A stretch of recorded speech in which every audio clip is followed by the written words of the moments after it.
ಅಂದರೆ ನವೆಂಬರ್ ತಿಂಗಳಿನಲ್ಲಿ ಕುಮಾರಸ್ವಾಮಿ ಮೇಲೆ ನಾವು ಗವರ್ನರ್ ಮುಂದೆ ಒಂದು ಪ್ರಾಸಿಕ್ಯೂಷನ್ಗೆ ಸ್ಯಾಂಕ್ಷನ್ಗೆ ಕಳಿಸಿದ್ದೀವಿ ಅಂತ. ಯಾರು ಕಳಿಸಿದ್ದದು?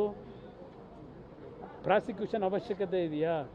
ನಾನು ಅದಕ್ಕೆ ಮೊದಲೇ ಹೇಳಿದ್ದು 2011 ಒಂದು ಭಾಗ, 2006ರಲ್ಲಿ ನಾನು ಮುಖ್ಯಮಂತ್ರಿ ಆದ 2 ತಿಂಗಳಿಗೆ 2 ತಿಂಗಳು ಆಗಿರಲಿಲ್ಲವನ್ನಲ್ಲ ಪಟ್ಟಣ 150 ಕೋಟಿ ಹಗರಣ, 2 ತಿಂಗಳಾಗಿರೋದು 150 ಕೋಟಿ ಹಣ ಸಂಗ್ರಹ ಮಾಡಿದ್ದೇನೆ ಗಣಿಗಾರಿಕೆ ಮಾಲೀಕರ ಹತ್ರ ಅಂತ ಹೇಳಿ ನನ್ನ ಮೇಲೊಂದು ಆಪಾದನೆ ಬಂತು.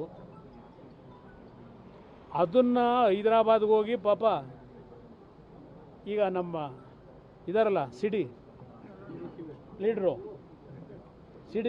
ಹೋಗಿ ಹೈದರಾಬಾದಲ್ಲಿ ಕೂತು ಅವ್ರ ಜೊತೆಗೆ ಶ್ರೀನಿವಾಸಪುರದವರೊಬ್ಬರು ಅವರು ಹೋಗಿದ್ರು. ಹೈದರಾಬಾದಲ್ಲಿ ಕೂತು ಒಂದು ಕ್ಯಾಸೆಟ್ ಮಾಡೋಕ್ಕೆ ಟ್ರೈ ಮಾಡಿದ್ರು ಸಿಡಿ 150 ಕೋಟಿ ಹಗರಣದ್ದು. ಆಮೇಲೆ ಇದನ್ನ ಬಂದು ವಿಧಾನಸಭೆ ಕಲಾಪ ನಡೀತಿದ್ದಾಗ ವಿಧಾನ ಪರಿಷತ್ನಲ್ಲಿ ಅದೆಂತೂ ಸಿಡಿ ತೋರಿಸ್ಬಿಟ್ಟು ಆಪರೇಷನ್ ಸಕ್ಸಸ್ ಅಂದರು.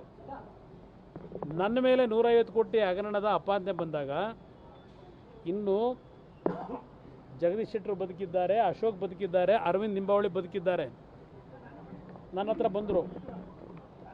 ಯಾರೋ ಇಬ್ಬರು ಬಳ್ಳಾರಿಯ ಅಧಿಕಾರಿಗಳನ್ನು ವರ್ಗಾವಣೆಯನ್ನು ಮಾಡಿದ್ದೆ, ಅವ್ರನ್ನ ಅಲ್ಲಿಗೆ ಮತ್ತೆ ರಿಟೆನ್ಷನ್ ಮಾಡಿ ಆ 150 ಕೋಟಿ ಹಗರಣ ಆಪಾದನೆ ಮಾಡಿದ್ದನ್ನು ಕ್ಷಮೆ ಕೇಳ್ತೀವಿ ಅಂತ. ನಥಿಂಗ್ ಡೂಯಿಂಗ್ ಅಂದೆ. ಸಿದ್ದರಾಮಯ್ಯನವರೇ, ನಥಿಂಗ್ ಡೂಯಿಂಗ್, ಮುಖ್ಯಮಂತ್ರಿಯಾಗಿ ವರ್ಗಾವಣೆ ಮಾಡಿದ್ದೇನೆ, ಬದಲಾವಣೆ ಮಾಡಲ್ಲ ಅಂತ. ನನ್ನ ಮೇಲೆ ಹೋದ್ರಲ್ಲಪ್ಪ ವಿಧಾನಸಭೆಯಲ್ಲಿ ಚರ್ಚೆಗೆ ತಗೊಂಡ್ರಲ್ಲ ಸಬ್ಜೆಕ್ಟು. ನಾನವತ್ತೇನು ಹೇಳಿದೆ?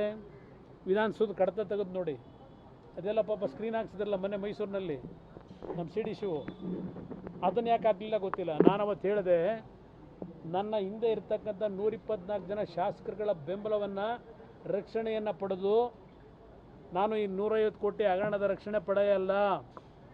ಪ್ರಾರಂಭ ಮಾಡಿ ವಿರೋಧ ಪಕ್ಷದಲ್ಲಿ ಏನು ಕೂತಿದ್ದೀರಿ, ಏಕಾಂಗಿಯಾಗಿ ಎದುರಿಸ್ತೀನಿ ಅಂತಕ್ಕಂಥ ಪದ ಬಳಸಿದ್ದೇನೆ ಸಿದ್ದರಾಮಯ್ಯನವರೇ. ಏಕಾಂಗಿಯಾಗಿ ಎದುರಿಸ್ತೀನಿ ಅಂತ ಹೇಳಿ ಇವತ್ತು ಕಡತ ತೆಗೆದು ನೋಡಿ ನಿಮ್ಮ ವಿಧಾನಸಭೆ ಕಲಾಪದಲ್ಲಿ ಏನು ಹೇಳಿದ್ದೇನೆ ಅಂತ ಹೇಳಿ. ಎದುರಿಸಿದೆ ನಾನು. ಸ್ಟ್ರೈಕ್ ಮಾಡಿ ಅನ್ನಲಿಲ್ಲ, ನಮ್ಮ ಕಾರ್ಯಕರ್ತರಿಗೆ ಬೀದಿಲಿ ಬೆಂಕಿ ಹಚ್ಚಿ ಅಂತ ಹೇಳಲಿಲ್ಲ. ಆಯಿತಾ?